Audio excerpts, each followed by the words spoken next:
A man whose own father was President of the United States, who fought his own battle with alcohol, and who later led the nation through one of the hardest periods in its history. This is the story of George W. Bush. Born on July 6, 1946, in New Haven, Connecticut, the first son of future President George Herbert Walker Bush and his wife, Barbara Bush. He had 5 siblings. Early in life, he faced a deep tragedy. His younger sister, Robin, died at just 3 years old, an event that shook the entire family.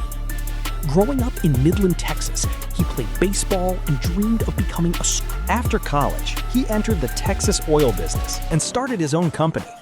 This was an uncertain chapter in his life. The business didn't bring major success, and personally, he was struggling too. In 1977, he married Laura Welch, a former teacher and librarian.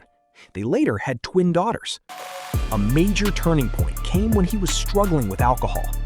After a party on his 40th birthday, he woke up with a severe hangover and went out for his usual morning run, but felt terrible. That day, he decided to quit drinking completely. This became the biggest turning point of his life, from which he rebuilt himself entirely. He then moved toward public life. He assembled a group of investors and bought the Texas Rangers baseball team, serving as managing partner for 5 years. This experience brought him public recognition and helped shape his image as a leader. He was then elected governor of Texas, and in 2000, in one of the closest and most controversial elections in history, he won the presidency, becoming the 43rd president of the United States.